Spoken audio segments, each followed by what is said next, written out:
from its cultural backdrop is not itself the culture from which it sprang. Culture, on the other hand, Scruton describes as, quote, the art and literature through which a people rises to consciousness of itself and defines its vision of the world. And further, culture for Scruton is the accumulation of art, literature, humane reflection that has stood the test of time and established a continuing tradition of reference and allusion. While I am in agreement with Scruton's quite German distinction between culture and civilization, and I will use this distinction below, Scruton here and in other places defines culture by what I would call cultural artifacts. The cultural artifacts, in my estimation, are the embodied expressions of a culture. They are catalysts of culture from one moment in time forward to posterity. But the artifact is not itself the culture. It is the conveyance of culture. It reveals the culture, portrays it, captures it for empirical engagement, makes the culture sensible, that is, able to be sensed. And since man is a being of sensibilities, a people without meaningful cultural artifacts is a people without a culture to preserve and carry on. Cultural artifacts reflect culture and are formed by it, and these artifacts in turn contribute to it by fueling the collective imagination of any given people. Thus, in distinguishing between the culture itself and the cultural artifacts through which the culture pours forth, I have an interpretation of culture that is more similar to the great Catholic historian Christopher Dawson. I will quote Dawson's understanding of culture as follows, quote, a social culture is an organized way of life, which is based on a common tradition and conditioned by a common environment. It is clear that a common way of life involves a common view of life, common standards of behavior, and common standards of value, and consequently, a culture is a spiritual community, which owes its unity to common beliefs, common ways of thought, far more than to any unanimity of physical type. Therefore, from the beginning, the social way of life, which is culture, has been deliberately ordered and directed in accordance with the higher laws of life, which are religion, unquote. Culture, then, is the nexus of ways of a people. Culture conglomerates the micro-norms, like handshaking in the West or bowing in the East, the mannerisms, like removing one's hat at the dinner table, the gestures, such that a singularly raised thumb indicates positivity, whereas a singularly raised middle finger indicates negativity. Culture is everything about a society that makes it unique, connects it with itself, and allows the individual to partake in a community that exists independently of that individual. Culture is the principle of dressing in certain ways, presenting one's body before the public in a way that affirms and reinforces the commonly shared standards of dignity. Traditional Chinese dress, for instance, is vastly different than traditional English dress, but each meets the expectations, requirements, and standards of their respective communal norms. I, of course, could go on for hours about all the intricacies of what constitutes a cultural element: stories, myths, legends, parables, paintings, music, landscapes, political symbology, ethnicities, hierarchies, religious sensibilities, liturgies, hygiene, and good manners. One thing that I do not emphasize about culture, over against the consumerist mentality of current modes of thought, is that culture somehow exists in mere objects of consumption. In fact, as I will argue later on, consumptionism is an aspect of cultural decline. Now, from all this, we get two senses of the meaning of culture. I am borrowing these two senses from Russell Kirk in his book America's British Culture, and Kirk himself absorbed them from T.S. Eliot. On one hand, we get culture in the sense of what I personally call organic folkways. Organic folkways are the habits, norms, customs, mores, community instincts, and routines of a given people. From these things come the artistic derivatives, or the cultural artifacts that I mentioned above. Thus, the habits and norms and ways of being generate from historical experience and a shared sense of identity, conditioned, in the words of Dawson, by a common environment. Thus, in the realm of organic folkways, we have cultural patterns that belong to given communities as derivative of their common experience and common environment. And this one's important, a common and participatory group memory of a shared past.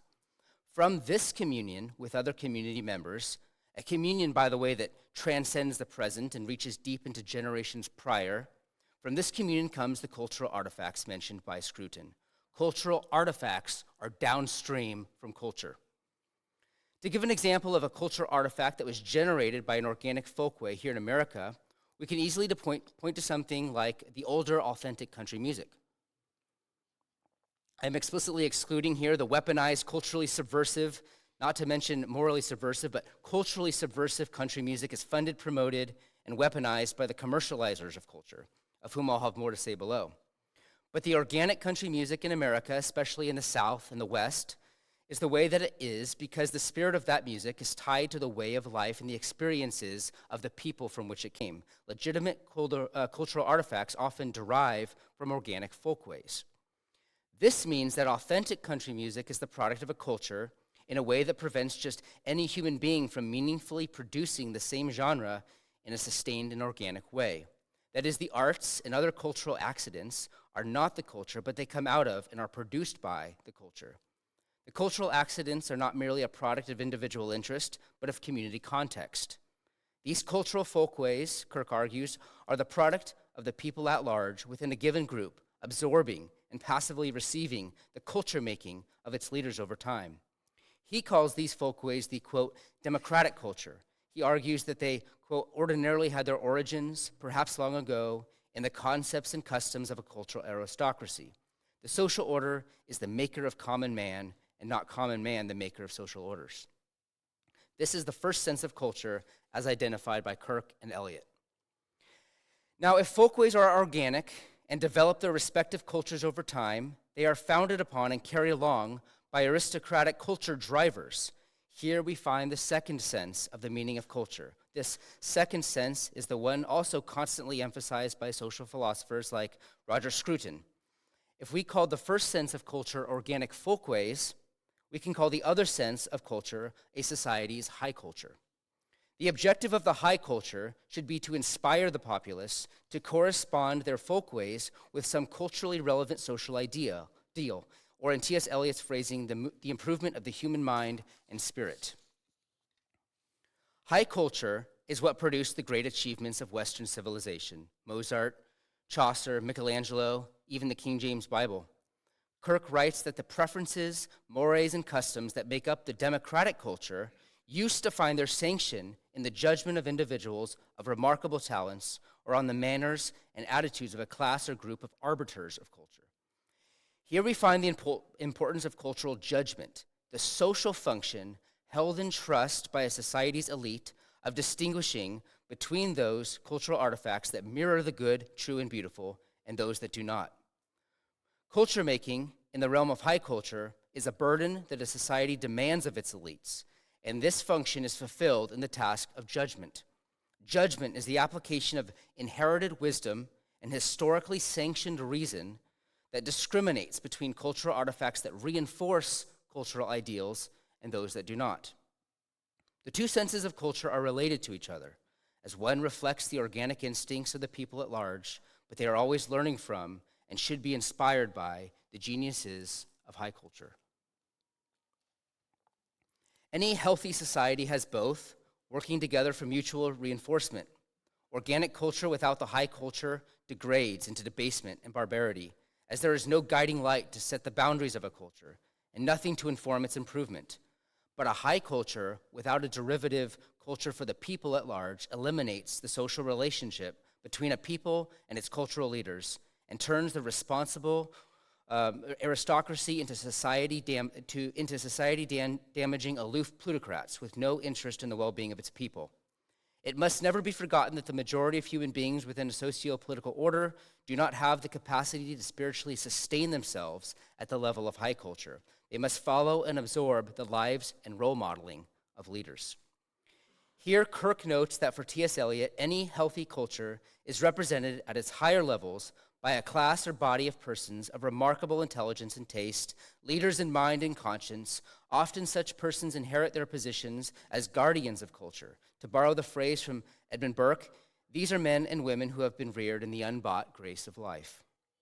I have above sketched an overview of the function of culture and the dynamics between the culture absorbed by the commoners, which I call organic folkways, or culture ways, if you will, and the cultural artifacts produced by the elite who carry on its shoulders the social burden of putting boundaries on culture, judging its developments, inspiring in the social order a will to continue on its journey of seeking the good, the true, and the beautiful. Now then, let's pivot here to the realm of technology. One of the most helpful frameworks of technological interpretation comes from the American cultural critic Neil Postman.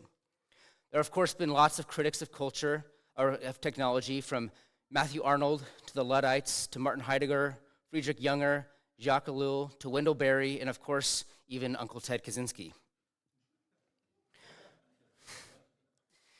In Postman, I see an opportunity to give a historical framing to the problem that offers the most potential of relating technology to culture and giving us realistic ways of responding well as individuals and communities. Postman argues not within the contextualist parameters of an individual employing technology for his or her daily use, but in relating the phenomenon of technology to differing conceptions of culture over time. The culturally relevant aspect of technology for Postman is not the technology itself, but in the relationship that technology has to a society's conception of itself as a society. What are its goals, its values, its self-conception, and in light of these, how does technology relate to these things? That, for Postman, is the key to interpreting technology, and it is here that we have the framing necessary to comment on technology as a veil of cultural decline. Before we get too far here, we need to make sure we understand what technology is. In our age, of course, technology refers mostly to digital technology, the forms of digital entertainment, computer technology, and so on. When we think technology, we think software and the hardware that runs the software. However, I want to take an older and broader meaning. A technology is just any tool that was invented by man to aid him in interacting with the material world. Technology includes computers and programs. It includes vehicles and aircraft, machines and production equipment. It also includes seemingly insignificant things like hammers and spears and guns and bows and arrows, the light bulb, candles, and eyeglasses. Technologies include media, newspapers, data, and people management systems, the mechanisms of organizing and acting on behalf of these systems. Like Jacques Ellul, I have a more holistic understanding of technology as a large ensemble of techniques formalized and applied. David Gill once described Ellul's vision as one in which technology, in a broad sense, includes computers, cars, and the like, but also human technologies like psychotherapy, public relations, and industrial management. When I endeavor to describe technology as a veil of cultural decline, I'm not seeking to make the case that every existence of any technology causes a corresponding decay in culture. Instead, I want to take up Postman's classification of three types of relationships between culture and technology: the tool-using culture, the technocracy, and the technopoly. It must be emphasized that this classification is not intended to denote a pure era-based classification, such that the tool-using is in the deep past, the technocracy in the more recent past, and technopoly the present or the future. In a culture of tool using, so let's start with the first one. In a culture of tool using, what is preeminent is not the tool, but the culture. Here we make no reference to the sophistication of the tool. We're not arguing that tool-using cultures are necessarily characterized by primitive tools, but chiefly by the relation of the tool to the culture at large. And this is important because as individuals, as we learn to deal with technology and adopt it for our use, we can live in a way that tool-using cultures live by making sure that our technology is subservient to culture, which we'll get to. But importantly, the tool-using culture employs the use of tools in order to achieve the ends that the culture had determined for itself before the arrival of the tool. And I'm going to repeat that because it's important. A tool-using culture employs the tools in order to achieve the ends that the culture has determined for itself before the arrival of the tool. Culture's purpose here precedes technology. For a tool-using culture, tools are purely a means and are subordinate to previously existing norms, mores, customs, codes of conduct, and behavioral standards. It would strike the member of the tool-using culture as socially subversive to consider the tool as some sort of neutral good to be pursued outside the restraining context of the set cultural boundaries. As Postman explains, the tools of the tool-using culture did not attack or were not intended to attack the dignity and integrity of the culture into which they were introduced. It is key here to stress that not only does a tool-using culture not attack the culture in which the tool user is integrated, but in fact the culture, often grounded in religious orientation, positively directed or sanctioned the tools invented, even limiting their use and pressuring its users to employ the tools in pursuit of pre-existing cultural goods. Tools for the tool-using culture are not autonomous, neutral, or culturally empty. They are rather, to quote Postman, quote, subject to the jurisdiction of some binding social or religious system. They are created to pursue this social system, exist to strengthen it, and generated for the fulfillment of its ends. An example that comes to mind might be the architectural, engineering, and structural achievements of the European Middle Ages. These, along with the vast array of instruments, devices, and mechanisms which aided in the realization of the achievements, were invented and developed within the context of the building of the cathedrals, the monuments, the structures of the old European culture, drenched in a Christian vision of the cosmos.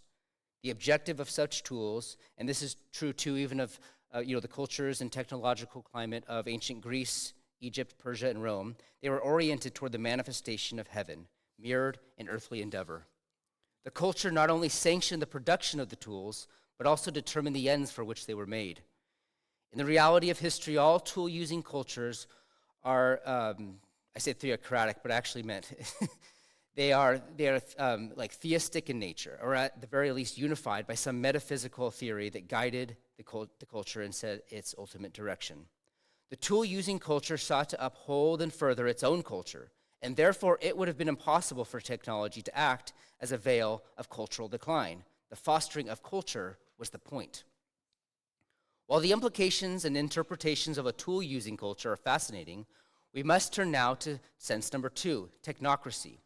I again want to remind everybody that we are merely seeking to interpret the various types of relationships that a culture can have with technology. The tool-using society integrates and subordinates its tools to the broader theological or metaphysical vision of the social order. But the technocracy unfixes the integrated relationship between the two. Here we have the approach to technology that characterizes the modern age. It animates the ethical paradigm of conservatives and liberals, who are both types of modernist Westerners. Under a technocracy, technological development is considered to be a central aspect of culture. Technology is not subservient to culture, but rather the health of culture begins to be weighted in light of technological development, complexity, and innovation. Technocracies treat technology as a means not of merely solving everyday problems, which are oriented toward the good life, but as a means of increased knowledge about the mystery of the universe. The tools that were once subordinate and bounded by cultural strictures and norms that must never be transgressed were severed from these cultural boundaries. As societies adopt a technocratic outlook, they began to neutralize the technology and see it as something that can bring the culture to new horizons. Technology becomes a means of transforming culture rather than fulfilling it or working within its inherited boundaries. The earliest moments of the technocratic state of mind, according to Postman, was in the 17th century, when scientific discovery and the quest for new avenues of knowledge compelled the inventors, scientists, and discoverers to look outside of the religious and ecclesiastical norms. Once again, I want to clarify that my point isn't to trace Western decline to the late Middle Ages. Dr. Price has already done that for us. That's often what is done here in this historical recounting of things. I'm not here to critique nominalism or William of Ockham or any of these things. In fact, I actually don't yet want to describe any decline at all. None of this is yet infused with judgment. I'm merely grappling with the differing relationships between technology and culture as recounted by Postman, who himself is not a traditionalist Christian. What the budding technocracy did by the time the Western world entered the 19th century was shift the relation of technology to culture. In a way, these trends sought to neutralize technology and make them discoveries to improve life here on Earth. Technology no longer needed to be sanctioned by culture. The material benefits of technology were self-justifying. They spoke for themselves. Metaphysical cultural foundations could exist in parallel with the human employment of technology for its physical needs. Technology need not be subordinated to the cultural vision, but could rather work alongside the cultural vision and even take it to new horizons. Eventually, however, this transitional phase between tool using and technocracy gave way to technocracy as the predominant relational model of the 19th and 20th centuries. Here, technology and the employment of resources toward technology began to crowd out the old cultural boundaries. Technology and culture existed in tension, such that culture began to give way to and be defined in terms of technological development. Technology and its magnificent achievements completely satisfied the sociological narratives of progress, which is the sociological interpretation of mankind that sees him on a journey of inevitable, continual improvement. And as technology began to reshape culture and conform it unto its own trajectory, modernity blossomed and tradition faded. Allow me here to quote at length from Postman on the zenith of technocratic society. Quote, "Technocracy does not entirely destroy the traditions of the social and symbolic worlds. Technocracy subordinated these worlds, yes, even humiliated them, but it did not render them totally ineffectual. In 19th century America, there still existed holy men and the concept of sin. There existed regional pride, and it was possible to conform to traditional notions of family life. It was possible to respect tradition itself, to find sustenance in ritual and myth. It was possible to believe in social responsibility and the practicality of individual action. It was even possible to believe in common sense and the wisdom of the elderly. It was not easy, but it was possible." I'm continuing to quote here, "The technocracy that emerged fully armed in the 19th century America disdained such beliefs because holy men and sin, grandmothers and families, regional loyalties, and 2,000-year-old traditions are antagonistic to the technocratic way of life. They are troublesome. They are a troublesome residue of a tool-using period, a source of criticism of technocracy. Tradition represents a thought world that stands apart from technocracy and rebukes it, rebukes its language, its impersonality, its fragmentation, its alienation. And so technocracy disdains such a thought world, but in America did not and could not destroy it." Postman here, of course, criticizes not technology as such, but the unhealthy relationship that technology adopted in light of culture. The irony, of course, was that America was a paradox in this relationship. America was, at once, the most religiously committed country in the 19th century, and also the most susceptible to the alluring spectacle of technocracy. The reason for this, I am convinced, I don't have the space to elaborate here, but the reason for this is in its privatization of religion and the receding of religion as a publicly oriented cultural driver. As the transgenerational aspect of religious tradition began to falter, technocracy was able to fill the public void. Eventually, such a dynamic would cause the technocratic relation to give way to a fully fledged technopoly.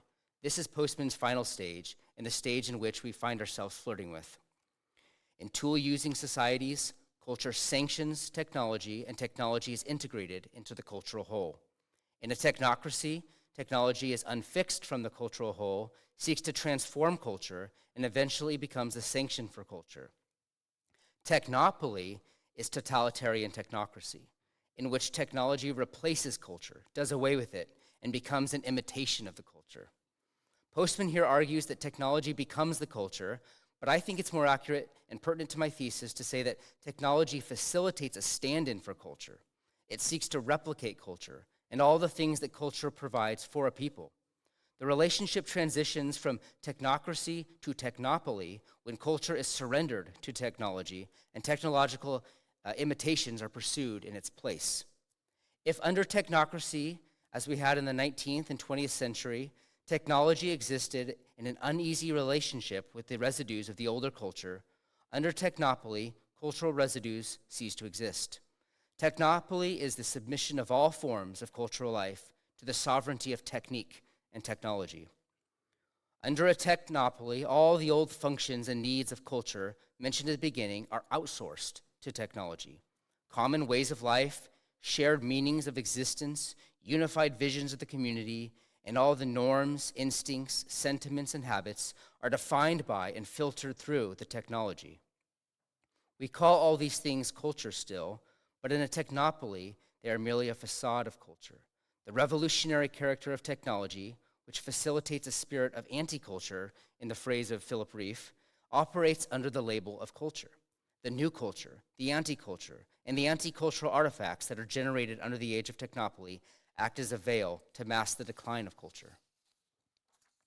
Postman states that, quote, technopoly does not make alternatives to itself illegal, does not make them immoral, does not even make them unpopular. It makes them invisible and therefore irrelevant. It does so by redefining what we mean by religion, by art, by family, by politics, by history, by truth, by privacy, by intelligence, so that our definitions fit the new requirements of the technology. Technopoly, in other words, is totalitarian technocracy. Much of the above was a summary of the three types of relationships that technology has had and can have with culture. In the last portion of my talk, I'm going to expand on the concept of the technopoly by emphasizing that under a technopoly, where technology itself is thought to be the culture, technology in fact becomes a veil that masks cultural decline. Culture, as I explained at the beginning, is the manifestation of a common way of life as lived out by a people with a shared past, within the context of a shared environment. All the norms, habits, behaviors, standards of dress, and aesthetic instinct reflect and carry forth the culture of that people. Their language and their phrases, their jokes, their stories are an outpouring of that culture. When culture is replaced by technology, and all the uses and functions of culture in the formation of man are outsourced to technology, culture itself is no longer necessary. Man can be atomized, as many critics of the contemporary age have observed, but he is atomized in a way that makes him homogeneous with the character of the technological world. The purpose of a culture is to tie up or connect the community of the past with the community of the future. Technology imitates these bindings, though artificially, such that the old cultural hegemonies are themselves imitated by artificial technological hegemonies. In our time, flirting with the technopolis paradigm, every technological innovation is praised as furthering our progress. Every problem, especially those created by the technocratic paradigm, is thought to require a new technological solution. There are technological solutions to our inability to sleep, and technological solutions to our inability to wake. There are technological solutions to our obesity, technological solutions to our lack of sustenance. There are technological solutions to our inability to read, and technological solutions to our oversaturation of readable content. There are technological solutions to the phenomenon of infertility, and technological solutions to unwanted pregnancy. There are technological solutions for boredom, and technological solutions for busyness. At every moment of human life, man under technopoly finds his sanction in the formation of norms in technology rather than culture. And since technology and technological progress have become the weight and standard by which progress can be measured, we have no mechanism for making the old judgments about cultural health. For there is no culture. Indeed, under technopoly, there can be no judgment, that old aristocratic function of discriminating on the basis of inherited wisdom and reasoned contemplation. There is only algorithm, fact-checking, and standards of efficiency. Technology and technological way of being have declared war on culture, because culture, by its very essence, is a sort of conglomeration of limitations and boundaries. Man under technopoly is set free from culture, and the task of cultivating or culture building becomes as outdated and absurd as the medicine man, the village elder, the trustee of inherited wisdom. Technopoly has crafted a story of itself around the framing of freedom from prejudices, emancipation from hegemonic social restrictions, and liberty from all the old judgments. And as it turns out, these are just rationalizations for the abandonment of culture, for culture is expressed in the very things that technology alleges to release us from. Technopoly erases the distinction of high culture and organic folkways, those two senses of true culture. The elites fail to live up to their obligation of pushing culture toward ideals and exercising wise judgment in its discrimination between good and bad. For technology adopts the logic of its own that encourages the elite to abandon the old prejudices and outsource the function of judgment to the technological system. As for the organic folkways, they collapse in the face of pressures of mass society. High culture becomes cheap and infinitely replaceable with technological equipment, especially digital technology. Folkway culture is outsourced to artificial intelligence, technological pressures, and synthetic tools. Even the great achievements of the modern age and the bourgeois-sourced cultural generation, which exploded under technocracy, loses its ability to contribute any true culture. Music loses any connection to place, and the quest for musical beauty becomes optional, for beauty takes time, and time is money. The magnificent triumphs of the written word become unreadable, for reading literary complexity is an unpractical skill. It contributes nothing to the logical trajectory of technological development under a technopoly. Language falters because what matters under technopoly is innovation and newness, not rhetorical eloquence. Theistic religion continues its public irrelevance, for anything publicly facing must reflect the ends of the technopoly, for which crowding out anything traditional is primary. In politics and law, everything becomes procedural, technocratic, bureaucratic, and process-oriented. Freedom is no longer about the heroic spirit of man, but about liberation from social obligations. Standards of dress and manners and socially acceptable behaviors collapse, and the edgy, the shocking, the unsightly, and the repellent become the new right of normalcy. The way in which technology becomes a veil of cultural decline is its presentation of itself as a cultural generator. Look at the advertisements. They claim that technology is helping us produce music, but it merely makes noise. They claim that technology is helping us to communicate, but no truths are being communicated. They claim that technology is healing the sick, but we are drenched in cancer and psychiatric disability, obesity, and other myriad ailments. Technology under a technopoly desperately rationalizes its own existence, announces to the world that it bolsters culture in the face of a silent cultural retreat, a fading of the old lights. In all this, technology under our technopoly is acting as a replacement for culture. This is why we do not recognize that technology is crowding out culture. It is both a veil of cultural decline and also the replacement or stand-in for culture. Nobility is replaced by bureaucracy, beauty by practicality, wisdom by fact, customs by novelties, and quality by quantity. That technology has replaced culture can be considered an example of the overall spirit of replacism. Replacism is a concept emphasized in the cultural criticism of René Camus, who of course coined the phrase the Great Replacement. Camus is one of the preeminent observers of the replacement of culture with the totalizing managerialism inherent in technopoly. The Great Replacement, as he describes the phenomenon of the late 20th century, is not some conspiracy led by Soros types to replace Europeans with the Third World. It is rather the final stage of a more general phenomenon of the ideology of replacism. Replacism is the ideology that sweeps civilizations that have convinced themselves that culture is an impediment to the great promises of technology and managerialism. Culture differentiates, it judges, it distinguishes between us and them, not merely on moral grounds, but on customary grounds, on grounds that pertain to the goodness of historical continuity and the connection that a people have both to their ancestors and their posterity. Culture, therefore, cannot coexist with the needs of technopoly. Replacism describes the overall phenomenon of trading culture and its artifacts for the achievements of efficiency, pleasurability, and immediacy. The Great Replacement is downstream from all the little replacements, from all the instances of replacing the cultural with the technological. There is a reason that Camus argued emphatically that a people that knows its classics does not let itself be replaced. I will now end by quoting Camus at length in a sustained reflection on the consequences of replacism at the end of culture. Quote, "In the Great Replacement, now underway, there are the replacers, the replacees, and the replacists. And the replacists are themselves the unlikely combination of two forces that one would have thought as remote from one another as possible, whose foot soldiers do not always even know that they are allied, but whose interests are in fact highly complementary and convergent, to such a point that the cordial relations between them have up till now rendered them invincible. I am here, of course, referring to profit and the search for profit on the one hand, the purely managerial conception of the world, and the management of the human park, economism, financialization, Davos, and Davocracy, this administration of the world by great financiers, banks, multinationals, robots, business, big tech, and so on, the anti-racism that is the hatred of all, this pseudo-scientific negation of their existence, and the desire to eradicate them, to suppress all differences between them, to merge them.